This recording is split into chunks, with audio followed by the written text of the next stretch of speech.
Hello student, आज इस video के द्वारा हम वर्गीकरण की 5 जगत पद्धति के बारे में जानेंगे। तो 5 जगत पद्धति का जनक किसे कहा जाता है? तो आर्यभट्ट व्हिटेकर को कहा जाता है। इन्होंने सन 1969 में वर्गीकरण के लिए सभी जीवों को 5 जगतों में डिवाइड किया था। यानी समस्त पृथ्वी पर पाए जाने वाले जितने भी जीव हैं उन्हें अलग अलग लक्षणों के आधार पर उन्हें 5 अलग अलग जगत में रखा था। पहला जगत कौन सा? मोनेरा। दूसरा कौन सा? प्रोटिस्टा। तीसरा कवक और चौथा है पादप और पांचवा है जंतु। मोनेरा जगत की बात की जाए तो मोनेरा का मतलब क्या होता है? सिंगल। मोनेरा का मतलब क्या होता है? सिंगल। तो इस मोनेरा जगत में जितने भी जीव पाए जाते हैं वो सब कैसे होते हैं? प्रोकैरियोटिक कोशिका वाले होते हैं और एक कोश की जीव होते हैं, जिनमें संगठित केंद्रक व कोशिकांगों का अभाव होता है। यानी इसमें स्पष्ट रूप से केंद्रक नहीं पाया जाता है। स्पष्ट रूप से या हम कह लें कि इसमें संगठित केंद्रक नहीं पाया जाता है या केंद्रक पूर्ण रूप से विकसित नहीं होता है। तो इसका मतलब क्या है कि इसमें केंद्रक कला नहीं पाई जाती, जिस कारण से इसे हम क्या कहते हैं? संगठित केंद्रक इनमें नहीं पाया जाता और इन्हें हम प्रोकैरियोटिक कोशिका वाला कहते हैं। और इन्हें एक कोश की जीव होने के कारण इन्हें हम अलग जगत यानी मोनेरा जगत में रखते हैं। तो मोनेरा जगत में केवल वही जीव आते हैं जो प्रोकैरियोटिक कोशिका वाले होते हैं और जिनमें और जो एक कोश की जीव होते हैं। उदाहरण क्या है? सभी जीवाणु, साइनोबैक्टीरिया जिन्हें नीले हरे सहवाल कहते हैं, और माइकोप्लाज्मा। अगर यहाँ पर माइकोप्लाज्मा की बात की जाए तो ये अभी तक की ज्ञात सबसे छोटी कोशिका है। ठीक है, माइकोप्लाज्मा क्या है? अभी तक की ज्ञात सबसे छोटी कोशिका है। सेकेंड, दूसरा जगत कौन सा है? जगत प्रोटिस्टा, यानी किंगडम क्या है इसका? प्रोटिस्टा। तो इसके अंतर्गत यूकैरियोटिक कोशिका वाले एक कोश के जीव आते हैं, जिनमें स्पष्ट केंद्रक और कोशिकांग पाए जाते हैं। कौन से? एक कोश की यूकैरियोटिक जीव आते हैं और उनमें स्पष्ट केंद्रक और कोशिकांग पाए जाते हैं। और जो इस वर्ग के जीव होते हैं उनमें कुछ जीवों में गमन करने के लिए यानी एक स्थान से दूसरे स्थान पर जाने के लिए कुछ विशेष संरचनाएं पाई जाती हैं।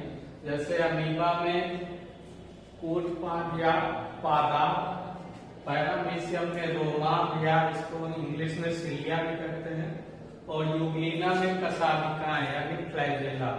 तो इन अंगों की सहायता से एक स्थान से दूसरे स्थान तक गमन करते हैं। उदाहरण क्या है? जितने भी एक कोश के शैवाल होते हैं वो सब प्रोटिस्टा जगत के अंतर्गत आते हैं। डायटम्स आते हैं और प्रोटोजोअन्स आते हैं।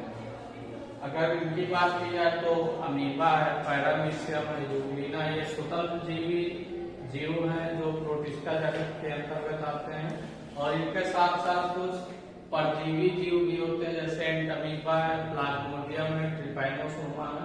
तो उनको भी हम जगत प्रोटिस्टा के अंतर्गत पढ़ते हैं। तीसरा जगत है कवक। जगत कवक को इंग्लिश में किंगडम फंजाई कहते हैं। और ये कैसे होते हैं? विषम कोषी होते हैं और यूकैरियोटिक कोशिका वाले होते हैं। कैसे होते हैं? यूकैरियोटिक कोशिका वाले विषम कोषी। विषम कोषी का मतलब क्या होता है? यानी अपना भोजन वो स्वयं नहीं बना सकते, यानी दूसरों पर ही आश्रित रहते हैं। इनकी क्या विशेषता है कि इनमें पर्णहरिण यानी क्लोरोफिल नहीं पाया जाता है और इसलिए अपना भोजन स्वयं नहीं बना सकते, यानी इनमें कोई प्रकाश संश्लेषण की क्रिया नहीं होती है। ये कैसे होते हैं? ये मृतोपजीवी होते हैं, यानी सड़े गले कार्बनिक पदार्थों के द्वारा ये अपना भोजन प्राप्त करते हैं, इसलिए इन्हें क्या कहते हैं? मृतोपजीवी कहते हैं। और अगर इनमें कोशिका भित्ति है तो ये पौधे ही, ठीक है, जितने भी पादप होते हैं उनमें कोशिका भित्ति पाई जाती है। ठीक है, तो ये भी पौधे हैं लेकिन स्वपोषी पौधे नहीं है, यानी ये अपना भोजन स्वयं नहीं बना सकते, यानी ये हरे नहीं होते हैं और इनमें क्लोरोफिल नहीं होता। लेकिन क्योंकि पौधे हैं तो इनमें भी कोशिका भित्ति पाई जाती है। तो इनकी जो कोशिका भित्ति होती है वो काइटिन नामक पदार्थ की बनी होती है। काइटिन क्या है? एक प्रकार की जटिल शर्करा है तो इनकी कोशिका वृत्ति क्या की बनी होती है? काइटिन की बनी होती है। उदाहरण क्या है? मशरूम है, यीस्ट है, म्यूकर है, पेनिसिलियम है, एस्परजिलस है, और भी बहुत सारे इसमें सहवाग किए आते हैं कवक। और ये क्या करते हैं कि जीवों में यानी जंतुओं में रोग भी उत्पन्न करते हैं। जैसे दाग, खाज, खुजली है तो ये कवकों के द्वारा ये प्राप्त होते हैं। प्राप्त क्या होते हैं? इनके द्वारा ये रोग हो जाते हैं। और जैसे पेनिसिलियम है तो कवकों के द्वारा प्रतिजैविक औषधियां भी प्राप्त होती है। जैसे पेनिसिलियम कवक के द्वारा पेनिसिलिन औषधि प्राप्त होती है, एक प्रकार की एंटीबायोटिक औषधि यानी प्रतिजैविक औषधि। पेनिसिलियम नोटेटम कवक है जिसके द्वारा पेनिसिलिन प्राप्त होती है। अगर अगले जगत की बात की जाए, जगत पादप यानी किंगडम क्या है? प्लांटी।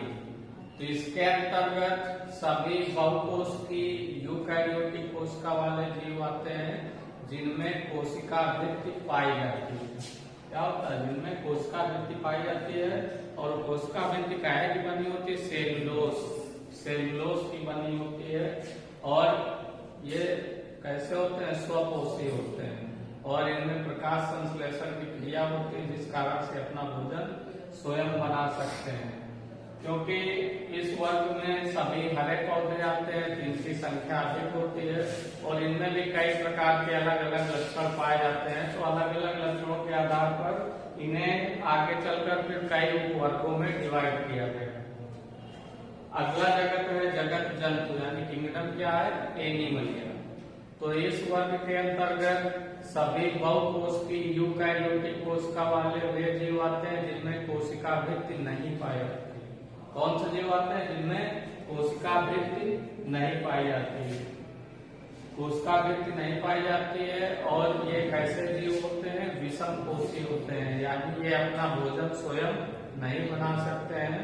ये पूर्ण रूप से पौधों पर ही भोजन के लिए आश्रित होते हैं और इनकी भी संख्या अधिक होने के कारण इन्हें कई उपवर्गों में विभाजित किया गया।